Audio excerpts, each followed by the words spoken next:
Hello and welcome to the podcast series Anecdotes of Digital Humanities. This is part 3 of the fourth episode of the series. So, let's get started.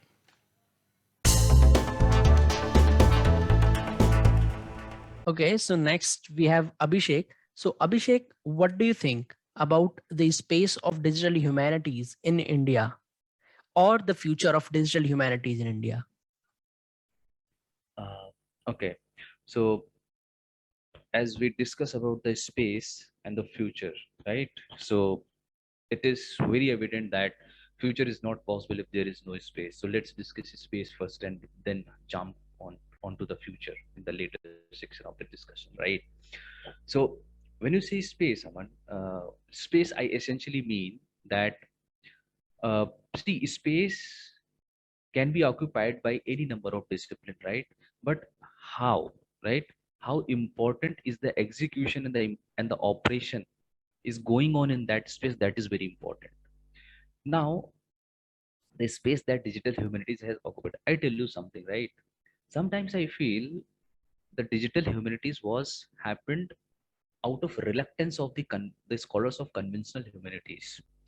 In India, it is very evident, and it is like I remember Dr. Parichay Patra referring a book where in one chapter it was very clearly mentioned that for a longer period of time, Indian scholars, the humanities scholars, were very reluctant to use tools, right?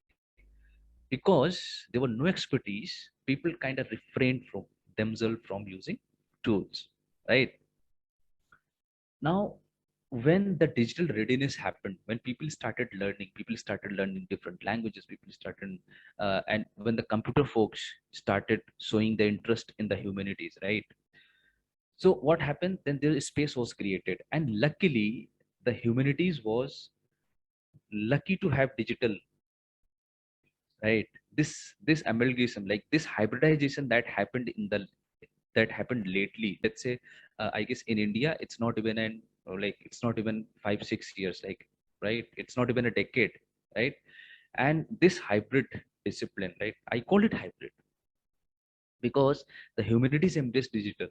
Now the space that is created, right, by the meeting of the digital and the humanities, right?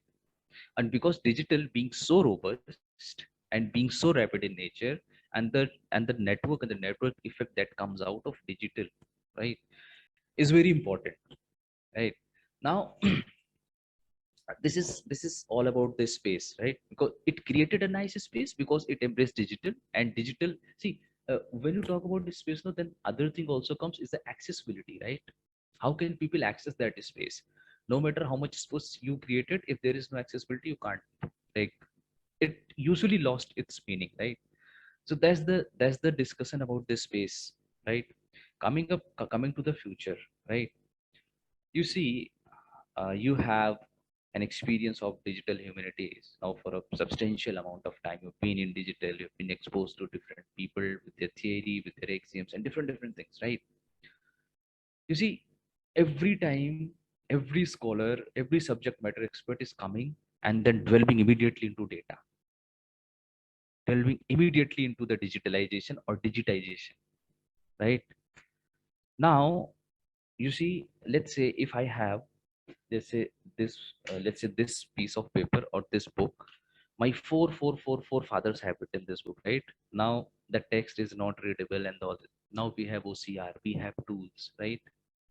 So what I see is there are certain need and there are certain urgencies that will make the future of digital humanities in India very promising, right?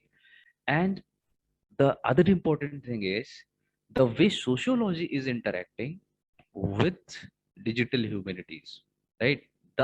The part of the proportion of sociological studies in digital is very important. For example, one current example that we are living is migration and the COVID-19 pandemic, right? The kind of maps were developed, kind of studies that were done, right? And then kind of uh, what you call results that were out of the studies. So space, well, it has created like very nice space with its amalgamation with digital. And the future is that everyone is embracing digital, and the our academia and the entire population in general is getting digital readiness. So the future promises are very high. Yeah. Thank you, Abhishek. So, anesthesia, this the question for you is, why don't more universities have DH courses? I feel that this problem comes to what we've discussed, whether it's disciplinary or if it's a methodology, and not many universities are ready to, offer such a new course where there haven't been written, maybe someone would say, enough student books, enough articles. Also there aren't many scholars who are able to teach. So I feel like this is one side of it. So this is a one problem. And the other problem is, it's like it's such a developing field. So in order to offer this, you have to, number one, trust that students would take it, that there would be someone interested in such a thing. And also that we are ready to try, maybe, even such a thing as digital humanities was called different like 10 years ago or even 5, I don't remember. So it is a field that once university decides to offer this course, they have to be really prepared to be flexible, to be able to change with the sphere.